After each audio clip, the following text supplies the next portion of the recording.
Now, our third reader of the evening studied theater at Northwestern University and earned her MFA in Writing for Children and Young Adults from the Vermont College of Fine Arts. She's a company member of Barrel of Monkeys Children's Theater, where she performs regularly in the long-running show, That's Weird, Grandma. Her debut young adult novel, Don't Touch, will be published by Harper Children's in summer 2014. Please give a big hand to Rachel Wilson.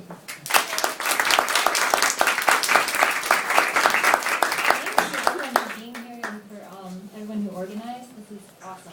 I feel really good about being in the young adult section, since this is young adult. And I feel really good that I wore my hair spank dress tonight. All you really need to know here is that Caddy is afraid to touch other people's skin, and she wears gloves all the time to keep it secret. And she's been doing an acting scene with a boy she really likes, and it was supposed to have a stage kiss, but at the last moment she freaked out, and now they're in his truck and she's trying to make excuses. And she's just lied and said that the reason she couldn't kiss him was because she's never had a kiss in real life.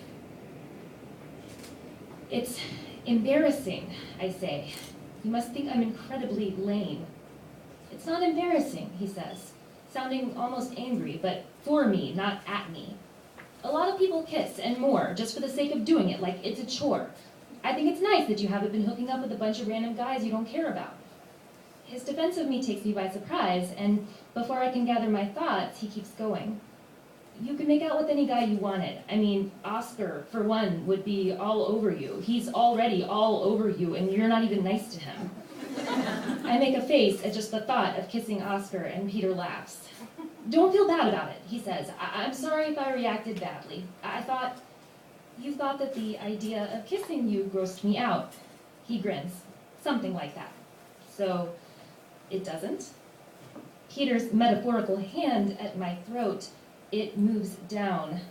This is not where I meant for this conversation to go. It does not gross me out. The words come because he ought to know that he could never gross me out, that he could be wearing a baseball cap with a sideways bill that he uses for storing picked boogers, and he would not be gross to me. But he doesn't need all the gory details. I understand. Peter nods to himself. Who wants their first kiss to be on stage? Right? It's not even real. Kissing you would not be a chore. Far from it, but I don't want to look back and remember the first time I kissed a guy was because our teacher made us and it was super awkward and public and awful. Sure, I'm glad you talked to me about it, he says.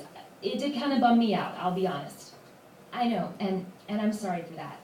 No worries. All right. His all right, I figure, means case closed, get out of my car.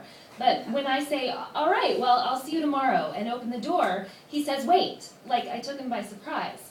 He reaches for me, but I scamper out faster and farther than he can reach.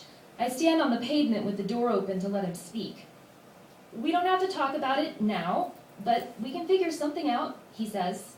Yes, a way to get around doing the kiss in the scene. I nod. I've been wanting to kiss you since I met you, Caddy. I'm glad the first time will be real. So skipping ahead now to a pool party where Peter had suggested might be a good place to work out their problem. I walk to the edge of the pool and hold my arms out.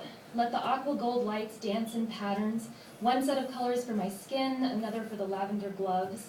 I could take the gloves off, glide my hand through the water, let it tunnel and fold through my fingers, but I'd want to go all the way in, go all the way under and hide. The feeling of falling, that rush that comes from standing at the edge of something, makes me step back. I don't trust myself, even though it's cold and I'm wearing heavy clothes, even though I've been drinking, and you should never, ever swim after drinking. The pull of the water is huge, like the pull to touch Peter. I give myself a task. Mix a drink. Everything's just a little bit off, motor skills on holiday. I scoop an ice cube from the bucket with my fingers and suck on it. The sound of the ice rattling makes me spin back around to the table. There's a scoop for the ice. You don't have to use your hands, Peter says. He puts a big scoop of ice in his cup and rattles it around. Oh, sorry, I say, cracking down on the ice in my mouth and doing my best all things are good grin. Chewing ice?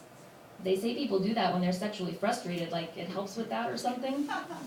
I spit the ice into my cup. It helps with babies teething, too.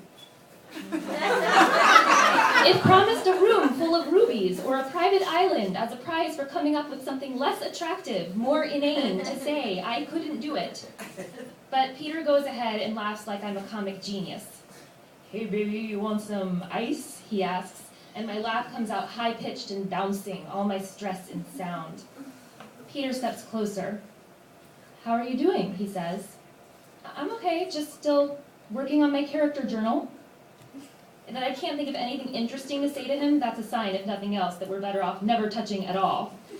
Right now, he says. No, not right now. Right now, I'm chewing ice to get over my sexual frustration. Act! Witty, yes, Peter is laughing. Suggestive, extra yes, Peter is coming closer. I walk towards the brick steps that lead up to the yard. Where are you going? Nowhere, elsewhere. I feel like stepping away from the pool. Is that allowed? He tilts his head like he's considering. By the power vested in me as your castmate, I decree that ye may step away from the pool. You are such a dork. Shh, he says, ducking like he's looking for spies. They'll hear you. I try to keep the dorkiness under wraps, otherwise it tends to overwhelm people with its awesome power. The awesome power of dorkiness? He shrugs. It's some pretty big dorkiness. I feel safer just having you here. He bends his head towards me. Oh no. I spin, face away towards the ridge. I want to go see the bats. Bats, Peter says, shaking the ice in his cup. Bats are exciting. I can't compete with bats. I turn back to him. No, it's not. You're not competing with bats. You can look at bats too. I haven't been up to the ridge. Well, let's go. I invited Peter to the ridge. I didn't mean to do that. I wanted to do it, but I didn't mean to do it. And it's not a good thing to have done. But my feet kick out in front of me. Each step, kick out, flop down, so little input from me, which is good, since me is a little bit buzzed. Peter walks beside me as I trudge up the hill. When I stumble on a divot in the lawn, he reaches out a hand. I take it. That's what the gloves are for. I let him keep it, my hand, as a present, until we get to the top of the world. The top of our little city world, but still, it is beauty. Bats tilt overhead like they're tipsy too, drop down and swoop in an orange-purple wash. Below us, way down in the valley, the buildings make an orderly grid around a tiny downtown kingdom.